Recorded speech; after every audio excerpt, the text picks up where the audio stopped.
아이나 친구가 고민을 말해요. 그럼 잘 들어주고 괜찮다 이렇게 말해줘야겠죠. 이건요 사실 조금만 노력하면 우리가 잘 할 수 있어요. 정말로 사랑하는 사람이라면 말하지 않아도 고민을 알아봐줘야 해요. 근데 문제는요 그것이 말처럼 쉽지 않다는 거예요. 그가 말하지 않아도 고민을 알아보는 방법, 표정으로, 말로, 행동으로 알아볼 수 있어야 한답니다. 철학자 레비나스가요 타자의 얼굴이란 말을 하죠. 타자의 얼굴이 내게로 다가오는 그런 경험, 이 영상 보시고 꼭 한번 경험해 보시기 바랍니다.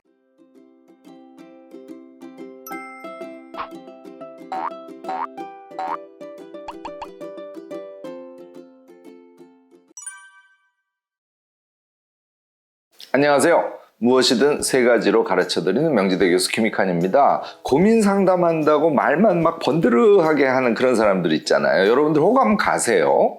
저는 좀 별로예요. 제가 정말 좋아하고요. 고맙고 꼭 같이 있고 싶어 하는 그런 사람은요. 제가 말을 안 했는데도 고민을 알아봐주는 그런 사람이랍니다. 번드르한 말보다 같이 힘들어하고 같이 슬퍼하고 같이 걱정하는 사람.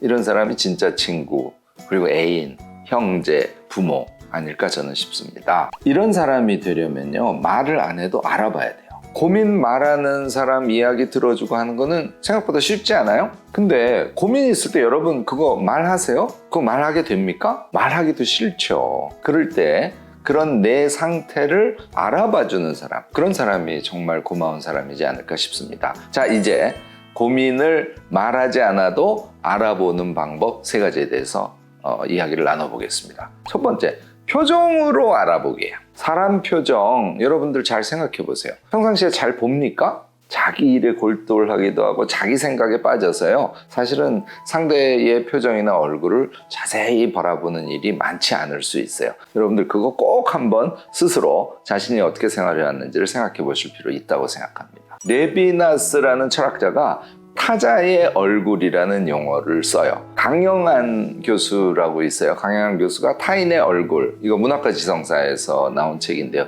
이 책 여러분들 꼭 일독을 권합니다. 얼굴에요 삶이 묻어나 있다고 보는 거예요, 레비나스는. 그래서 그 타자의 얼굴이 내 안에 들어온다고 하는 것은 다른 사람과 내가 공감하고 하나가 된다는 걸 뜻합니다. 당연히요 그 얼굴에 고민이 묻어 있죠. 우리가 그것을 못 볼 뿐이에요. 그 얼굴이 내 안에 들어와서 공감하고 그를 귀하게 여기기 시작하면 그의 표정에 고민이 보이기 시작합니다. 얼굴 표정을 통해서 잘 확인되지 않는 경우도 있어요. 그런데 잘 보면요 적어도 그 사람의 기분이랄까 상태랄까 그런 것들은 어느 정도 느껴지기 시작해요. 고민 여부는요 이런 마음을 가지고 상대를 자세히 지속적으로 쳐다보게 되면 그 표정을 통해서 읽을 수 있습니다. 자, 고민 알아보는 방법 두 번째는 당연히 말로 알아보는 거겠죠. 일단 이런 현상이 일어나요. 그 사람의 말이 평상시와 달라. 그것이 무엇이든지요. 그 사람의 말이 평상시 분위기와 다르다면 이 사람이 고민이 있을 수 있어. 이렇게 생각해 보시는 게 좋습니다. 이 역시 타인이 내 안에 있어야 느낄 수 있는 거예요. 내가 말하는데 정신이 없어요. 그러면 그 사람의 말이 평상시와 같은지 다른지를 구별하기가 어렵겠죠. 모두가 일치하지는 않습니다. 그런데 뭔가 이렇게 초탈한 듯 얘기하는 거, 또 말에 집중력이 좀 떨어져 있다든지, 사람에 따라서 다르긴 하지만요 이런 현상들이 일어나기 마련이에요.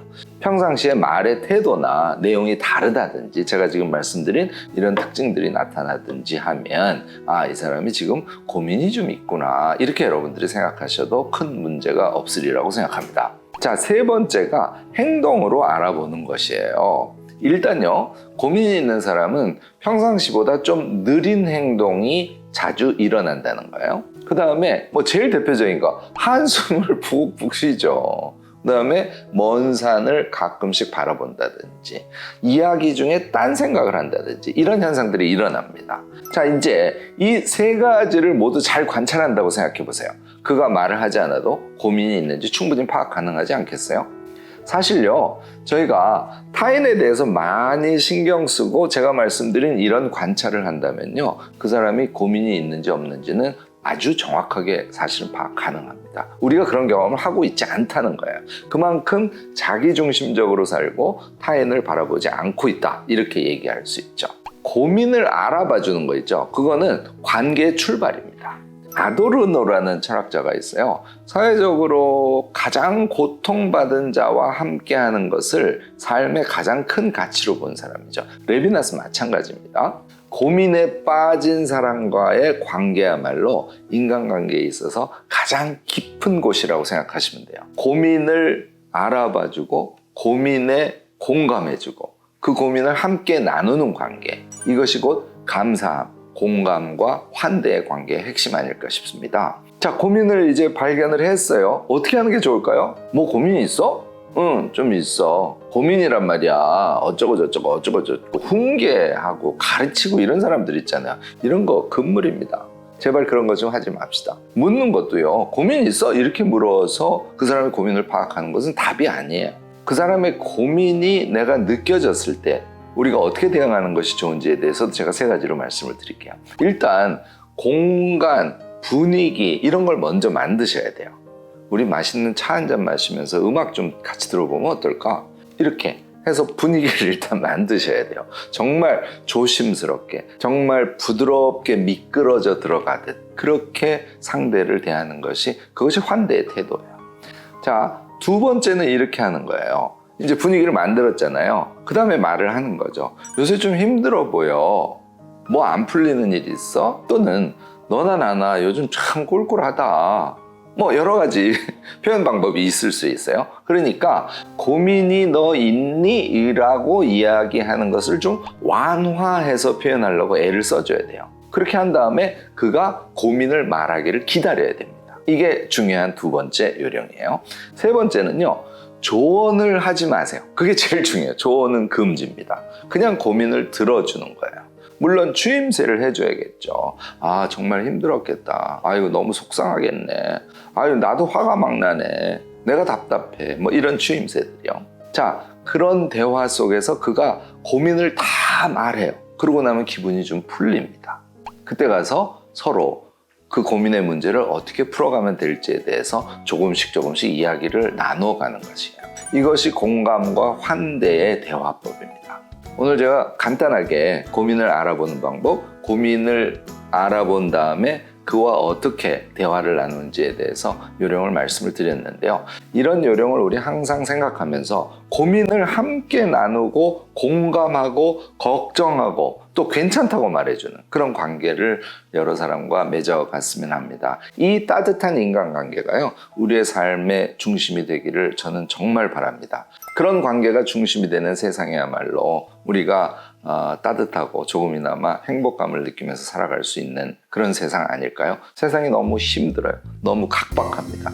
우리에게 필요한 것은 공감과 환대의 관계 아닐까 싶습니다.